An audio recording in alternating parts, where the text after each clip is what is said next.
Và tới phiên tiếp theo, xin mời phần tiếp theo DEXs and CEX Security and Trust Measure Lesson for Future Việt Nam Local CEX với các diễn giả Pratik Gaikwad, CEO Decrypt0, Kurtz CMO Kanga Exchange, chủ tọa Martinet Hit for Develop Relation Recur. Đây là phiên thảo luận về những thách thức và bài học thân mật thực tiễn đều thiết yếu để xây dựng các sàn giao dịch nội địa đáng tin cậy ở Việt Nam. Xin mời các diễn giả.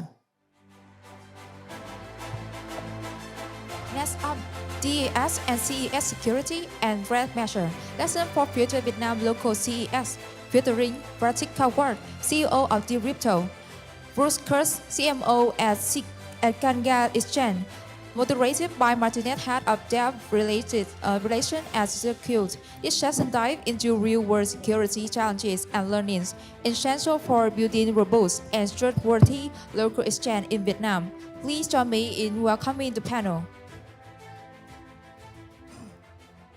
All right. Good morning, everyone, and good morning, sirs. Good morning. So today our topic is about like DEXs and CEX, centralized exchange and security and threat measures. We can also expand a little bit because generally speaking, this is like, protocol security and centralized corporate kind of like security, internal operation. And speaking of security, it actually includes two parts. So it includes like user education, right? Because when people are using your product, you want to make sure that they have the correct knowledge, etc. And then the other part is how you manage like these security yourselves. But to start, let's give a round of self-introduction and get people to know us. And maybe Sir Pratik, you can start. Okay. So first of all, do I look like a hacker? Okay. So I'm the founder of Decrypt0, a security company, which is globally, we are securing centralized exchanges as well as decentralized exchanges. I have around 6.5 years of experience and got acknowledgements from the French government as well as Swiss government, even though I was acknowledged by the Apple security team and got acknowledgement from the Facebook too. So this is my bit background. I'm widely known for the as the influencer in India. I have around 75,000 followers.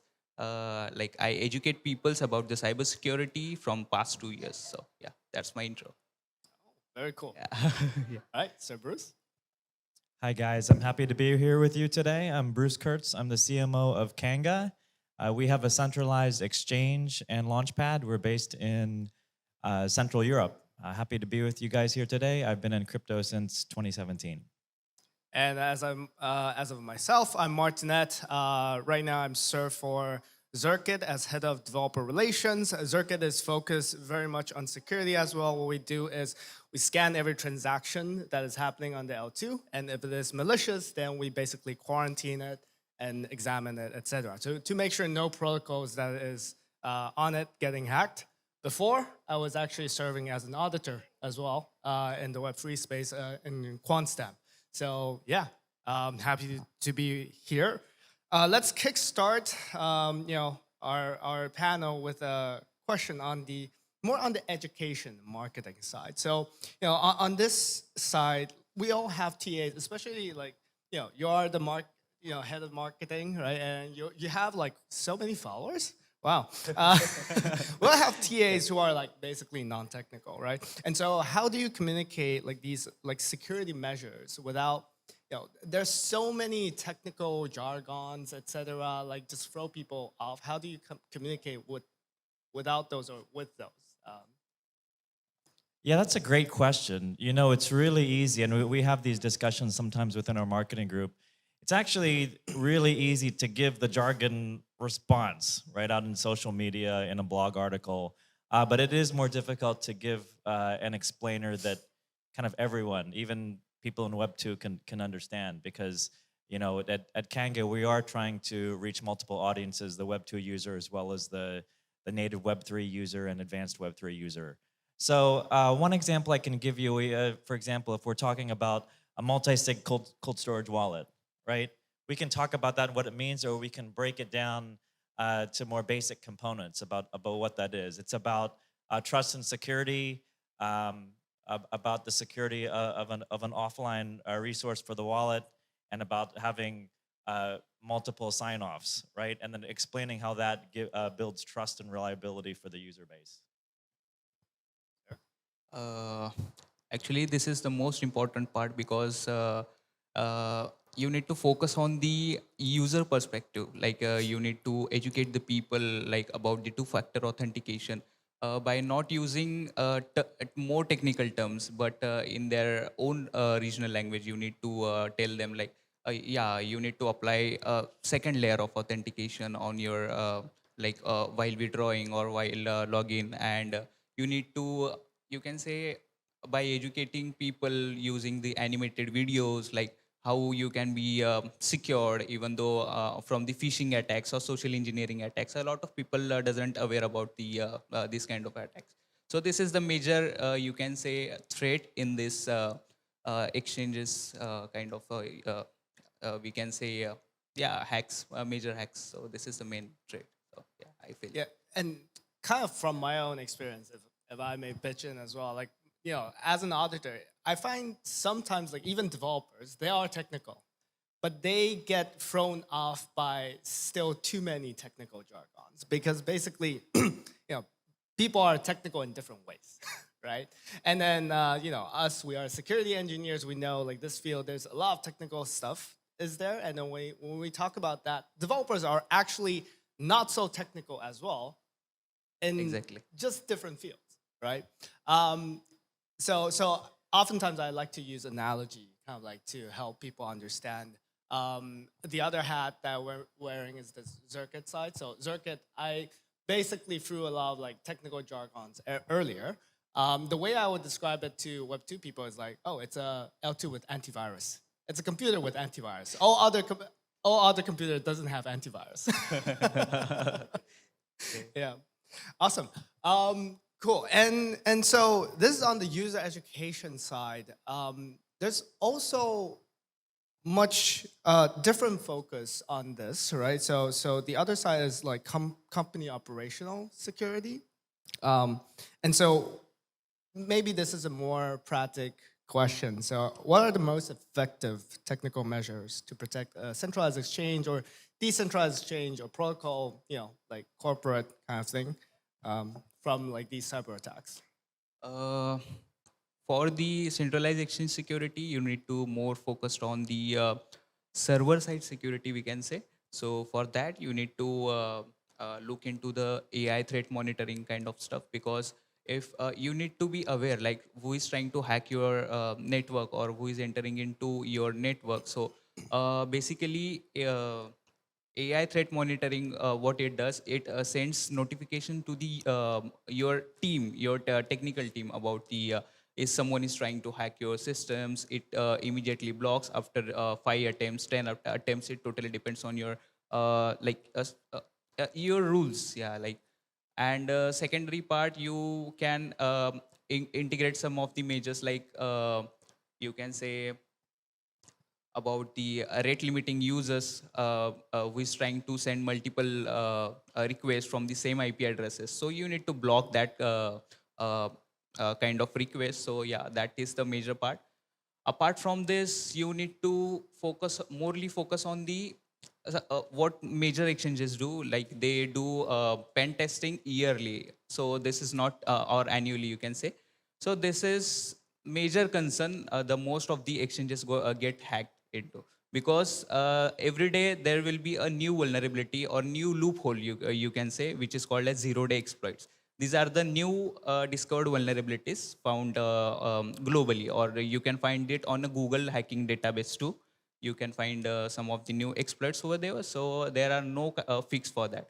So no immediate fix for that. So you need to basically focus on the continuous pen testing. Even you can say twice in a month, you can say, or twice in a quarterly, you can do that.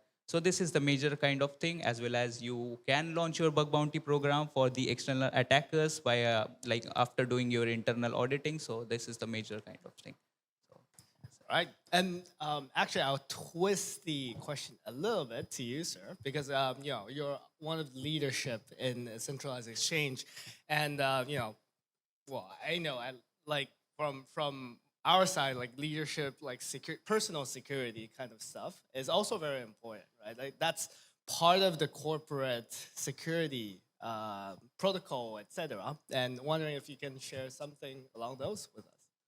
Yeah, I'll answer the question kind of slightly differently, not really from a CEX and DEX systems approach, but more of the education for the users. So what we find, so yes, we have significant security measures in place for our centralized exchange and Launchpad, but one of the things that we deal with a lot from the marketing and brand perspective is the continuing education, building trust for our user base. So that, as you guys know, the phishing, the kind of the issues related to user scams and how they interact with our system, right? And then how they get tricked and phished. And then when that happens to a user, they still always connect that with our brand. I mean, you know, that happens with people. Then they're, oh, there's something wrong with your exchange, even though it's a phishing scam, that type of thing. So it's kind of a continuous education issue and responsibility for us. So yeah, we do the best that we can. So it's partly our responsibility from a user education and awareness, and then continuing to build the education for the individual user so they're more aware if they're using our exchange or another centralized exchange. Yeah, that's a great answer, because I think internally that is also very important. Like basically doing user education internally, it becomes the corporate security kind of like policy, like making sure people don't get phished, etc. Because we have previously run some studies, like even like some companies that they're super technical and you know, internally they're also like all developers, they all theoretically know the risk. They still get phished. They still get like all these different kind of like links, etc. They just get, and there is a lot of, like, as you said, user education externally is to the user so that they don't blame like you as the marketing side, right? Internally, then it becomes kind of like a training session always. And we found that training sessions are really does improve this security mindset of the people. Yeah, and actually, I want to add one extra thought to that, because we know at Kanga, and like everybody here, people typically, for the use case, retail users, for example, use multiple exchanges. Make no mistake, we're under no illusion that we think someone will join Kanga Exchange as a retail user and only trade on us. Like I trade on multiple exchanges. It just happens. So building the education for the user base, it's helping the entire Web3 industry, right? So whether we're doing the education to the user or another exchanges, we want the user to be safe no matter where they're doing their trading. Amazing. I'll add one bit on the decentralized stuff. So one thing that we found it to be very secure that helps on-chain, like multi-sig, right? Even multi-sig, like we have, you know, I think this year, right, there was using safe and then got phished, very targeted phish, and that was like a big hack. So what we found is like the safest way is one, best to have all technical people to do the signing. Secondly, write the signature or whatever you call as kind of like a script. And because they're technical, then they basically do PR reviews. They are really reading what's going to happen as, you know, like code, because it is what it is, right? And so they understand what's happening, and that's approved first on GitHub. People know what's happening, and then boom. Later, then there's the multi-sig like signature process, and that part is even just on scripts, and then you get to like check that hash. That's the most secure way that we have kind of came up, and that's kind of like a reference, because a lot of like protocols, decentralized protocol, be it DEX, be it lending protocol, etc., and maybe even centralized exchanges. Internally, they may have these multi-sig processes. This is the one that we found kind of like the most secure one. Did you guys iterate that approach over time? Can you we comment? we did because there were like, oh, in the beginning, okay, let's use UI, and then UI were like not feeling safe because there could be like this supply chain attack, which is actually what happened, right? And then okay, let's get rid of the UI. That now we need to have script. Well, writing script just by yourself, and then not a formal process, not good, and yeah, have repository, GitHub review, etc. I think that's that's one of like the best approach I've seen personally. Yeah. All right.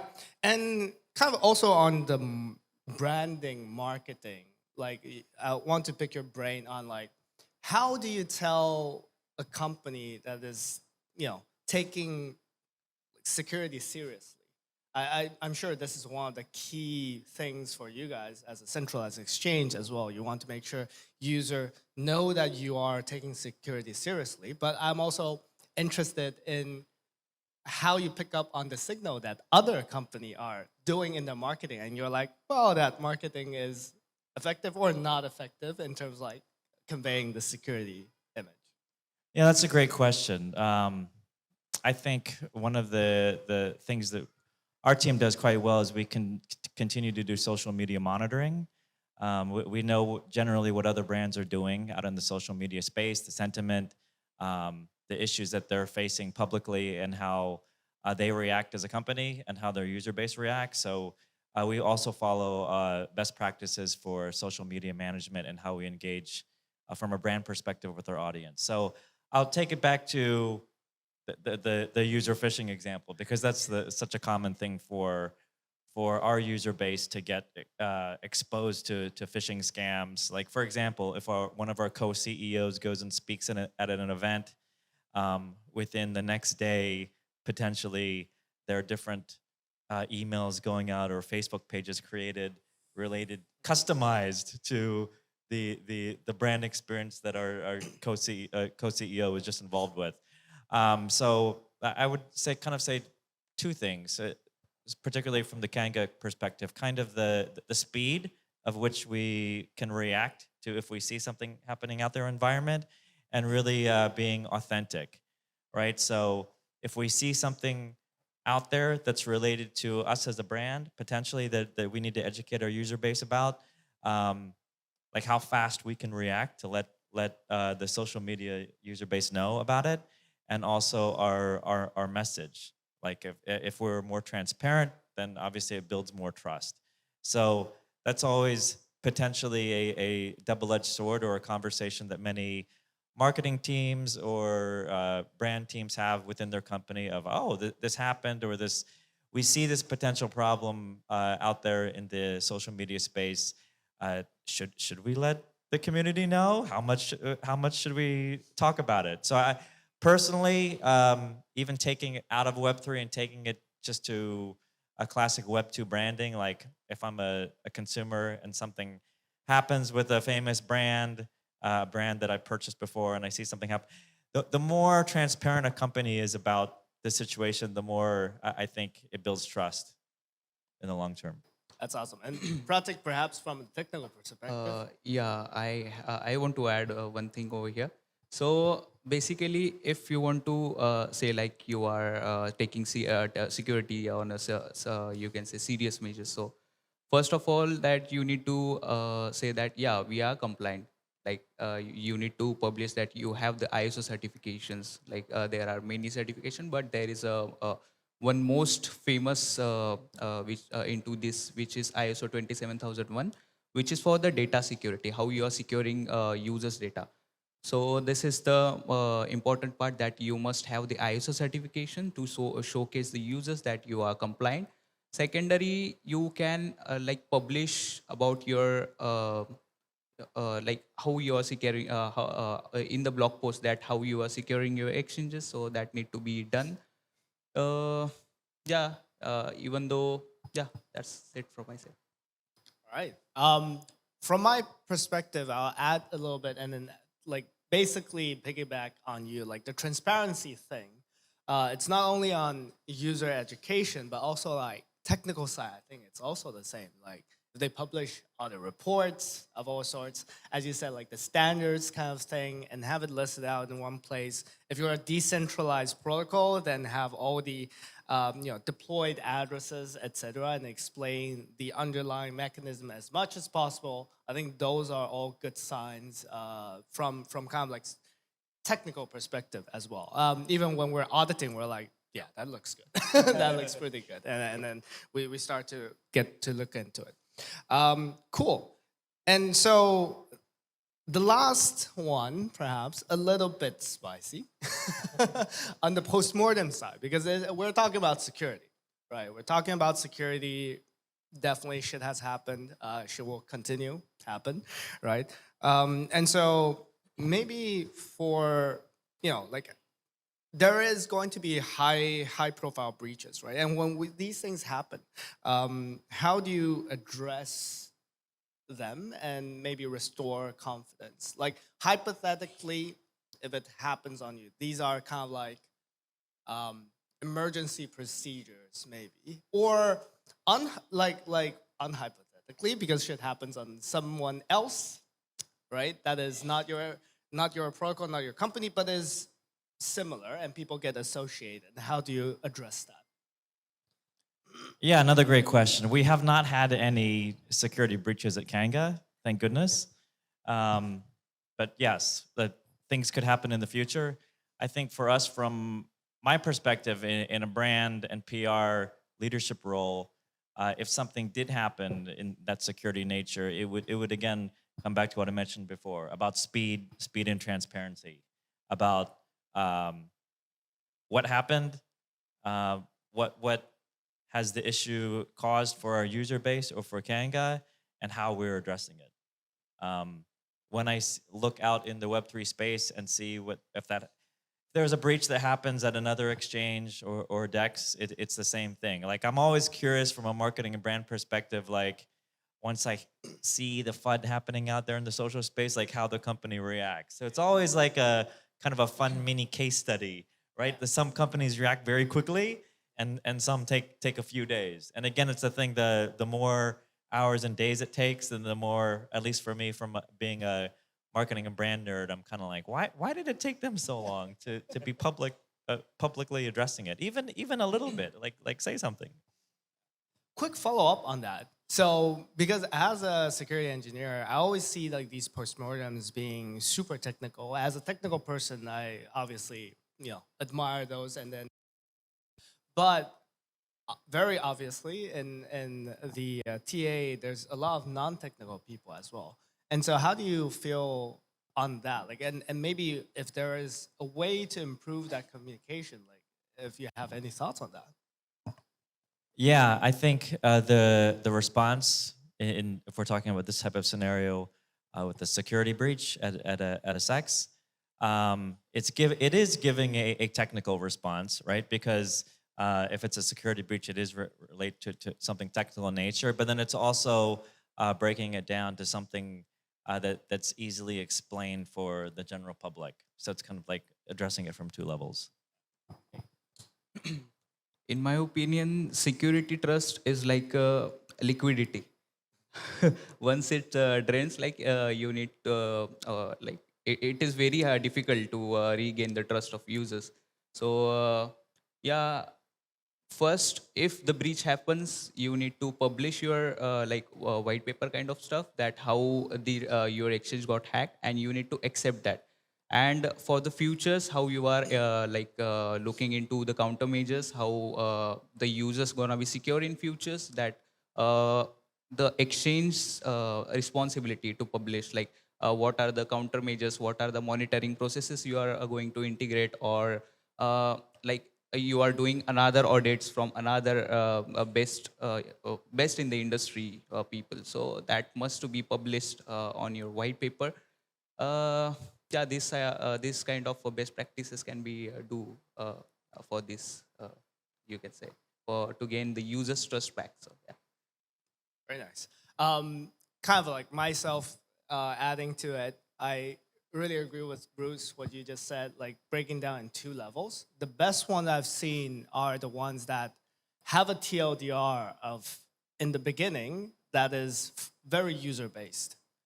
If your like funds are like, affected or not, do you need to do any action? Then follow up by very technical stuff like afterwards, because like, technical people tend to read much more, like they look at code and stuff, they're going to get bored in those. And I found that really helpful, even for technical people as well, because you can grasp like, okay, what's the situation we're handling right now? Cool, and I think that's we're about time. And then for kind of like a closing one, just wanted to give you guys a floor of like maybe talking about like your company a little bit more, and then introduce, and then we can close off. Patrick? About our Decrypt0, we are providing like we are launching our AI flagship product, which is into the we can say a threat monitoring kind of stuff. Like it monitors your servers 24/7 about the if someone is trying to hack into your network, it's gonna be a report to the your technical team and incident response team to like if someone is trying to hack, it immediately blocks into that. Apart from that, the most important thing for the exchanges is to publish the POR, proof of reserves. This is the most important part. Like if tomorrow your exchange gonna be hacked, so how capable you are to refund the users, like any compensation you are giving to the users, or how you are recovering their funds. So it's your responsibility to publish the POR. So yeah, this kind of services we are providing, even though we are into the compliance part, providing the compliance certifications, the ISO and SOC type 2. So that's our services into SAP. That's what we do at Decrypt0. Yeah. And at Kanga, we have a spot and futures exchange, and we also have a launch pad. We've been in business almost 7 years. For our launch pad, we've done around 120 sales events and raised about 26 million US dollars through our events. I'm here in Vietnam to do business networking, also learn more about what's going on in Vietnam with the current and coming regulations, and to find deal flow partners, to find projects that want to list on our exchange and our launchpad. All right, and myself, Zirkit is an L2 that has security in mind, but what we're actually building is on-chain bank, what we'll say. So what comes next is like, now that we have a secure blockchain as an infrastructure, we're starting to build out like products on top of it, like high yield products, et cetera, like trading as well. So during the hackathon, here we have like a good trading engine for people to play around with. That's basically cross-chain trading with a very simple interface. So yeah, that's it. And thank you guys for joining the panel today. It was awesome. I would love to chat more. Actually, I have so much more follow-up questions like AI and stuff like, but we are running out of time. It's been exciting, and thank you everyone for listening in. Yes, thank you. Thank you. Yeah.